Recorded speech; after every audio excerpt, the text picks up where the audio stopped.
first want to apologize for the incredibly crowded rooms. Parking is probably a nightmare, but to me, that's a good problem to have considering the circumstances here. You know, as Erik was, he was very impactful on everybody's life, and it just goes to show that it's a testament of who he was. Before I get to my own speech here, one of his friends brought in a letter from Erik's best friend RJ, who couldn't be here with us today. He didn't read it, don't worry, I proofread it, so there wasn't a whole lot of cuss words.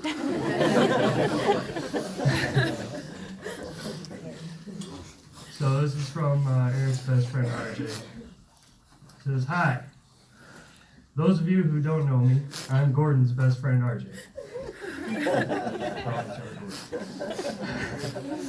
Or R. Dot, or Arbage, or R. Gay, or the ever annoying, hey RJ! Which are some of the different variations of my name he's called me in the past 17 plus years. I met Gordon through a mutual friend we both share in the name of Doug Erb. Raise your hand, Doug. Or Duddits. Yeah, I'm thinking you put that. Doug knew we both loved football, Gordon being a Detroit Lions fan and me being a Green Bay Packers fan. And both of us love playing Madden on the PlayStation, so he introduced us to one another, and ever since then, there was rarely no RJ without Erik or Erik without RJ. Ever since we met, we've been best of friends. There was never a dull moment when Gordon and I were with each other. Oh, the endless stories I could tell. Anywhere from the countless hours of playing washers in the Oaks Trailer Park, him giving my daughter Destiny a wiffle ball bat and telling her to wake me up by hitting me numerous times with it. Setting off firecrackers in a sheet pan next to my bed to wake me up. Him shaving a streak in my hair back when I actually had it. When I was passed out and then went to work not knowing about the shaved hair until halfway through my shift. Thanks for that, Gordon. Him and Lucci introducing me to karaoke and me singing Moni Moni by Billy Idol for my first time. Us drinking birthday shots out of Nick Slater's prosthetic leg.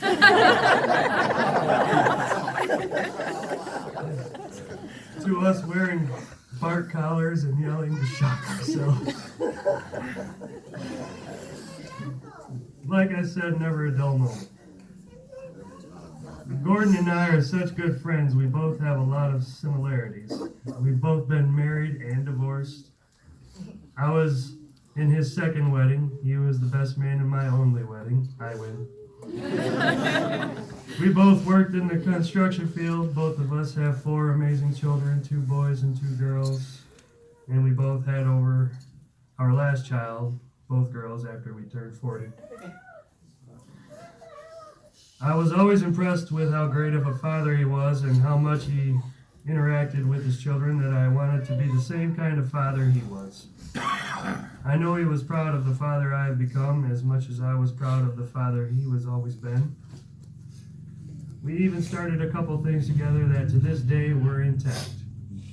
The Misfit Family, which him, Jeffrey Morton, Doug Erb, Jennifer Pulsifer, and myself all started up together, so those of us who had no or very little family members around could actually spend holidays with some people and not be all alone on those holidays.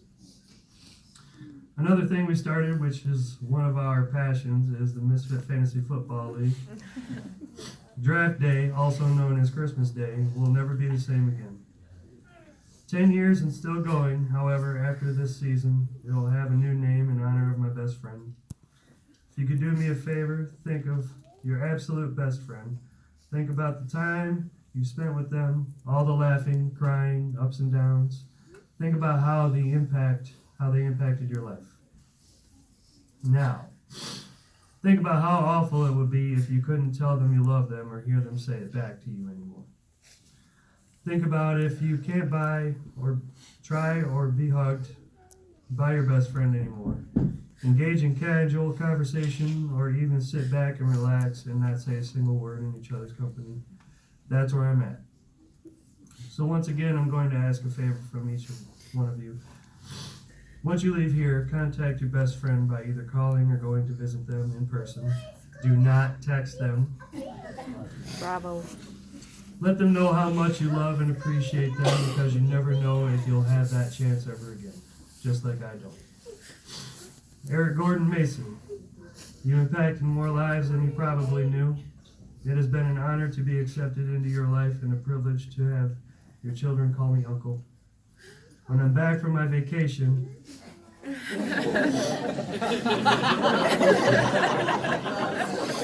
a few months, I'm coming to find you. You and I are not finished. I love you, brother. You'll be missed more than you could imagine. P.S. I need a memorial pamphlet in my Deftones hoodie back. Much love and respect, your best friend and brother, Arda. Okay. And if you guys haven't read the post, all these pictures will be available for a monetary donation over at Whitlow's. So if any of you would like to send a postcard or a picture postcard to RJ, that's what our intention was. Or if you want to use it as a keepsake, feel free. We'll do that over at Whitlow's. How you doing? Huh? You want a hug? Say hello. Yeah.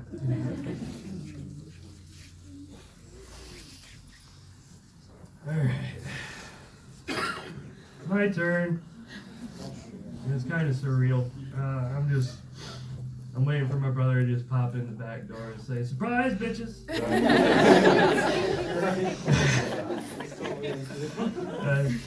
It's a little surreal. Alright. A poet once said, "The morning breeze has secrets to tell you. Don't go back to sleep." The meaning behind this is that it is believed that we are awakened at some point in the early hours of the morning at a very particular time, and it's very consistent. Everyone's time is different, but it is consistent. Mine is about 2:26 a.m. And at this time is when our mind is most at peace with ourselves. The perfect time to speak to God. He wakes you up and says to you, "You are so busy with everything else that you can't speak to me then. So it is the perfect time to speak to me now." I'll forever carry that with more meaning and more importance in my life. We are gathered as one to celebrate one of the most loving, caring, and influential beings that we have ever had the privilege to have known, Erik.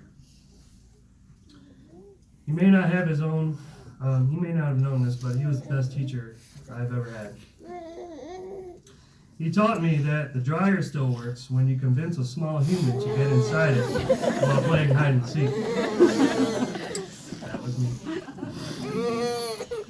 He taught me that there are certain brands of dog food out there that look just like Cocoa Puffs. Yes, I ate the entire bowl.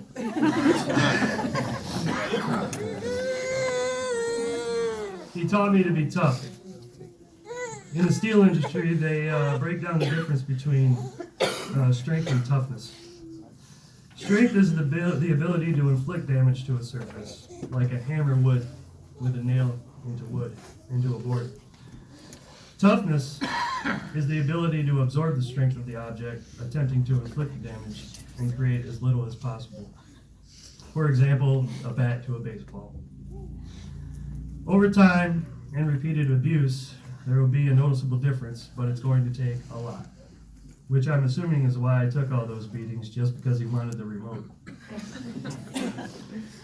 I think the ultimate toughness lesson I received was when I drew mustaches on all his cool pictures. I still get Vietnam flashbacks of that beating. He taught me to be fast. Being a track star himself, I wanted to run like him. It saved my butt a few times growing up. He would let me play basketball with him and his buddies, which forced me to step up my game, being so small at the time. Not only physically, but mentally. Have a quick reaction time, be able to come up with solutions to any problem I face on the spot. I'll never forget when my speed was put to the test one day. We were out in Colorado at my Uncle Dave and Aunt Kathy, where they lived in Montrose. Next door, this neighbor had a pasture. We saw a couple of horses. I believe it was Landon, our little cousin that was with us. Eric had this great idea of going over the fence to pet the horses. Little did we know there was a couple of sheep too, one being a very territorial ram. That ram came after us. We hightailed it to a nearby split rail fence that this neighbor had between two trees in the middle of pasture. It didn't make much sense to me to be there, but hey, we weren't going to argue. As Eric is holding on to Landon on one end, I am stuck on the other. Now all the animals were curious. Next thing you know, the horses were coming up to us to investigate. The sheep had come up to investigate. All while the ram is still headbutting the fence that we're on. So at this point, we don't have a clue on what to do. On the one side of me, the sheep is trying to eat my shoelaces, and I'm trying to get her off me. I was looking down at the sheep and felt something on my neck, turned around, and I got a horse all up in my face. Oh, and Erik? Yeah, he was laughing his ass off.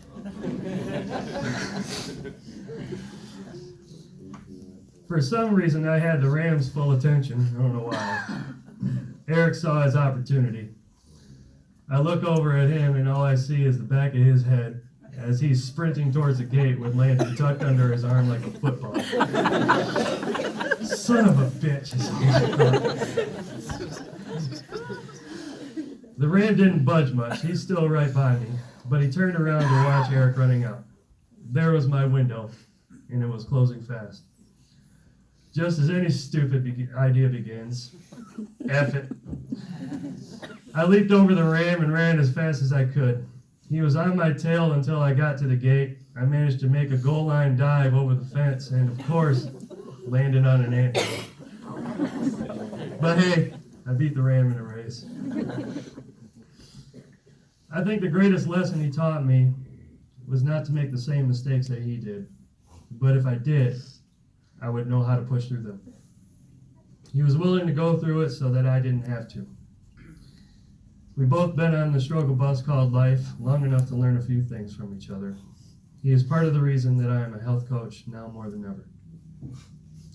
Since I got started, I wanted a better life for my family. I wanted to help as many people as I can, and I want to give back to a community that has since lost its way, spreading a more positive message. Because giving all that you can is a more fulfilling purpose than receiving. I have been able to help a few people physically and mentally with what I do. I also feel I have failed my brother by not being as convincing to him that living a healthier lifestyle physically and mentally and spiritually was not as hard as it was portrayed.